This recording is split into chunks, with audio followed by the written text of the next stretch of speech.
여러분 안녕하세요. 미소년 김 기자입니다. 자, 오늘도 메이저리그 소식들 또 가지고 왔습니다. 자, 뭐 비시즌이긴 한데 소식들이 제법 많습니다. 네. 일단 오늘 이제 현지 시간으로 16일이죠. 한국 시간으로 17일이겠네요. 그 명예전당에서 2021년 후보 명단을 공개했습니다. 네. 이제 지난해 투표까지 그 지난해 투표에서 이제 그 투표율 5% 넘긴 선수 그 은퇴 선수들이 이제 후보에 남았고요. 그리고 또 새로운 선수들이 또 더해졌죠.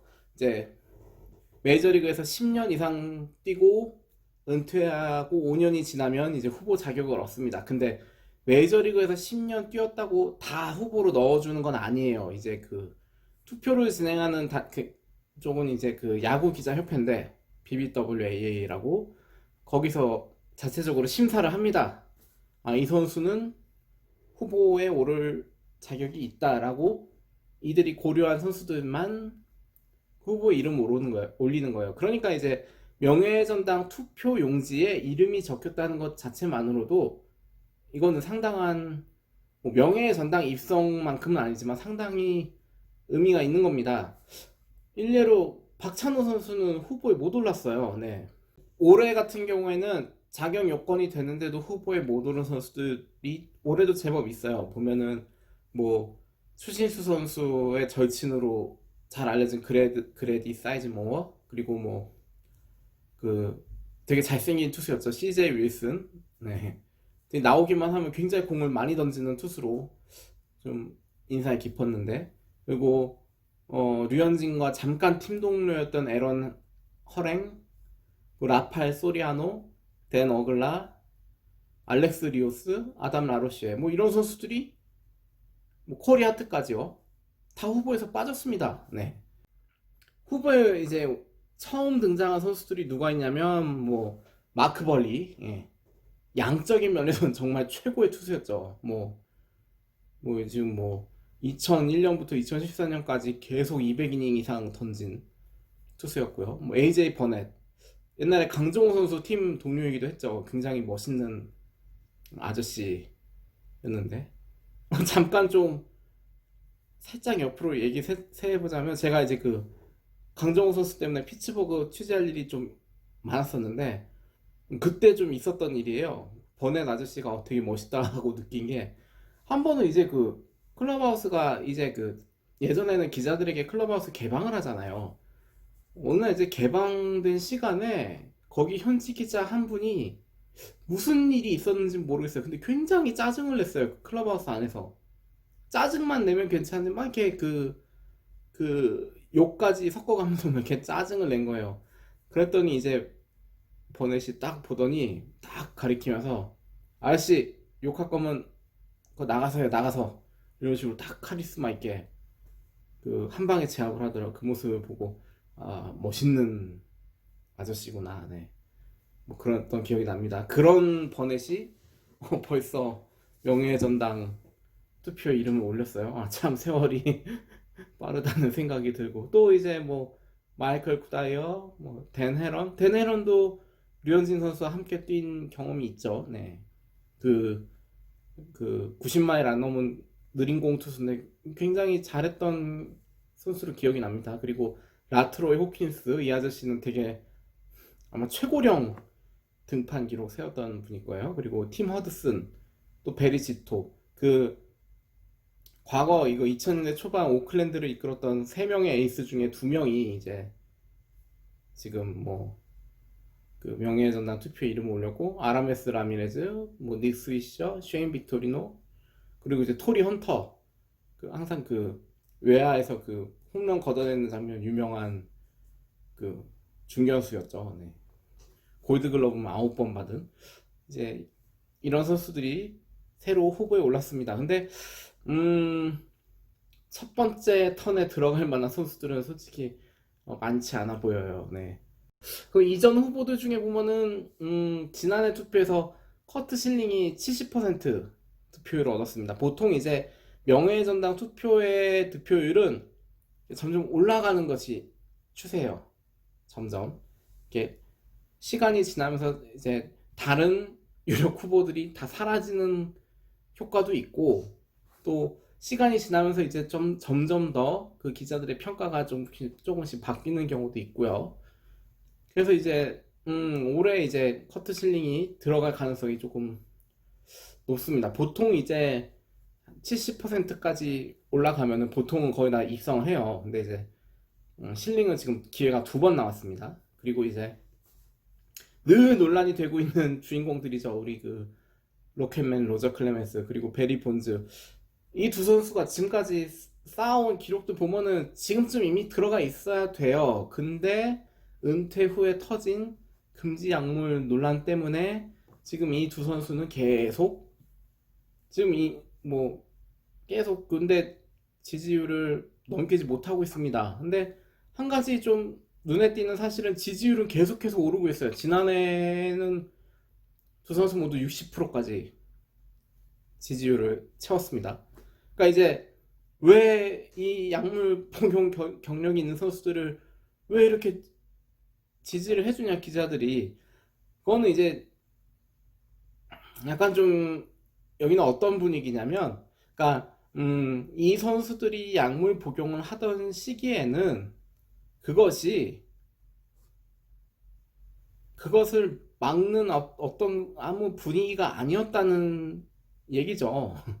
이렇게 설명하면 제대로 설명이 되려나요? 그러니까 지금이야 이제 뭐 계속 꾸준히 약물 검사를 하고 뭐 적발된 선수에 대해서는 징계를 내리고 뭐 이런 장치들이 있지만, 이 선수들이 활약하던 당시에는 그런 장치들이 없었다는 거예요. 장치가 없는 거를 떠나서 구단주들이나 뭐 구단이나 뭐 언론들이나 약물 복용을 방관한 게 아니냐, 뭐 이런 주장들도 많이 하고 있습니다. 뭐 실제로 그때 이제 그 한참 약물 시대, 뭐 세미 소사, 마크 맥과이어 홈런 빵빵 쳐대고 베리 본즈 홈런 기록 막 세우고 이럴 때가 메이저리그의 전성기긴 했어요. 네. 그러니까 다들 지금의 이 전성기에 취해서 그걸 다 외면하거나 방관하고 있었다, 이런 논리예요. 이런 논리로 이 선수들에 대해서 계속 명예의 전당 찬성표를 던지는 기자들이 점점 늘어나고 있는 추세입니다. 자, 명예의 전당 투표는 한국 시간으로 내년 1월 27일에 결과가 나오고요. 올해 입회식을 못했어요. 상황인지라. 그래서 이제 이번 투표에서 입성하는 사람들은 그 2020년 클래스와 입회식을 합동으로 갔습니다. 2020년에는 데릭 지터, 레리 워커가 투표로 뽑혔고, 마빈 밀러, 테드 시머스가 원로위원회 투표로 선정이 됐었습니다. 자, 그리고 오늘 2건의 계약 소식이 나왔습니다. 네. 생각보다 FA 시장이 일단은 스타트가 나쁘지 않아요, 지금. 네. 물론 뭐 다 1년 계약들이긴, 1년 계약 이런 단년 계약들이긴 하지만, 우려했던 것보다는 FA 시장이 생각보다는 잘 돌아가고 있다라는 느낌이 듭니다. 네. 또 오늘 보면은 이제 애틀란타 브레이브스가 저한 드루 스마일리와 계약을 했습니다. 조건이 나쁘지 않아요. 1년 1100만 달러입니다. 상당히 많이 받았어요. 2020년에 샌프란시스코와 연봉이 400만 달러였어요. 네. 왜냐하면 그때 연봉이 조금 낮았던 게 왜냐면은 바로 전해 못했기 때문에. 이 선수가 일단 2017년하고 2018년은 토미 존 수술로 통째를 쉬었습니다. 그리고 이제 수술 재활 이후에 원래 재활 과정에서 시카고 컵스와 계약을 했는데, 컵스가 텍사스 레인저스에서 트레이드로 데려온 콜 해머스의 옵션을 실행하는 과정에서 그 옵션 비용에 대한 어떤 돈 계산을 하다 보니까 스마일리를 트레이드로 텍사스로 보냈어요. 네, 약간 돈 계산 과정에서. 그러면서 이제 텍사스의 2019 시즌 개막 로테이션에 포함이 됐는데 성적이 처참했습니다. 네, 저는 이제 작년에도 텍사스 경기를 주로 봤었기 때문에 스마일리 선수 던지는 모습을 좀 볼 기회가 있었는데 완전히 뭐 말도 안 되게 던지는 거예요. 결국 이제 팀도 손 놓고 중간에 방출해 버렸어요. 근데 방출되고 나서 필라델피아에서 성적이 나쁘지 않았고요. 그러면서 이제 올해 그 2020년에 샌프란시스코와 또 계약을 했는데 경기를 많이 못 뛰었습니다. 7경기에서 26과 3분의 1이닝 던진 게 전부인데, 그런데 이 과정에서 굉장히 어떻게 보면 좋은 모습을 보여준 거예요. 네. 이제 지난 시즌 같은 경우에는 어떤 그 포신 페스티벌 평균 구속이 91에서 92마일 정도 수준에 머물렀어요. 근데 올해 이제 샌프란시스코에서는 그 구속이 확 올라갑니다. 93마일에서 94마일 수준. 특히 9월에는 평균 94마일까지 찍었어요. 일단 구속이 일단 올라가는 거는 좋은 일입니다. 투수에게는. 네. 그리고 이제 보면은 탈삼진 비율이 어마무시하게 좋아졌습니다. 네, 9이닝 동안 그 탈삼진 비율로 환산을 하면은 14.4예요, 무려. 이거는 정말 에이스급입니다. 이 스마일리 선수의 커리어 하이이기도 한데 14.4면은 거의 뭐 싸이영상급 스탯이에요. 네. 그만큼 굉장히 좋아졌고 전반적인 어떤 세부 성적 자체가 굉장히 좋았어요. 그렇기 때문에 이제 애틀란타가 이런 거액을 베팅을 한 겁니다. 여기서 느낄 수 있는 게 뭐냐면은 이제 그 메이저리그 구단들이 점점 투수를 계약하는 데 있어서 양보다는 질에 더 집중을 하기 시작했다. 스말리 선수 같은 경우에는 규정 이닝을 넘긴 게 2016년 딱 한 차례예요. 부상 당하기 직전. 그러니까 양적으로는 그렇게 좋은 활약을 하는 투수가 아닙니다. 하지만 지난 이제 2020 시즌에 질적으로 굉장히 향상된 모습을 보여줬기 때문에 거기에 집중을 해서 이제 투자를 한 거예요. 그만큼 최근에는, 그러니까 한때는 이제 그 꾸준히 뭐 180이닝, 200이닝씩 이렇게 꾸준히 던져주던 어떤 이닝 히터들에 대한 가치도 나름대로 있지만, 최근의 경향은 그런 이닝 히터들이 아니다 하더라도 질적으로 압도적인 모습을, 짧은 기간이지만 압도적인 모습을 보여준 선발에 대해서도 구단들이 적극적인 투자를 하고 있다. 이거는 또 어떤 거와 연결이 되냐면, 최근 어떤 야구는 선발 투수들을 그렇게 많이 믿지 않는 그런 경향이 있잖아요. 네. 주로 이제 뭐 상대 타선하고 뭐 이제 뭐 세 번째는 잘 안 붙이려고 하고 뭐 약간 좀 그런 것들이 좀 많기 때문에 최근에 이제 선발 투수들의 어떤 그 선발 투수들이 길게 던지는 걸 좀 지향하는 추세란 말이에요. 뭐 5회 정도나 막아주면은 되게 고마운 일. 그만큼 어떤 그 불펜에 대한 업무가 또 세분화돼 있고 매첩에 대한 연구가 그만큼 발전돼 있다고 보기 때문이라 볼 수 있는데, 또 이제 만약에 2021년 시즌에도 올해같이 확장된 로스터가 운영이 된다면 그만큼 불펜 운영에도 여유가 생길 거고요.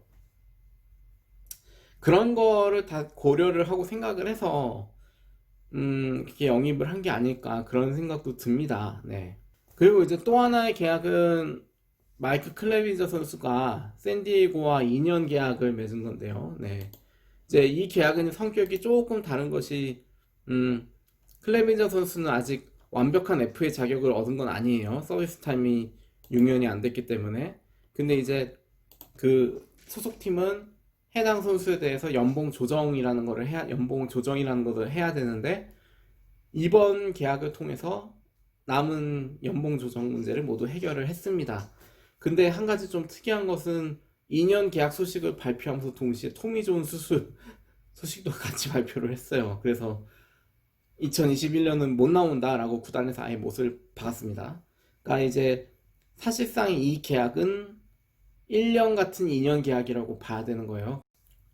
그러니까 우리가 2021년 기다려줄 테니 2022년 너의 모습을 보여다오 라는 의미의 그런 계약입니다. 그래서 그 어떤 총 금액도 보면은 2021년에 보다는 2022년에 연봉이 더 많아요. 네.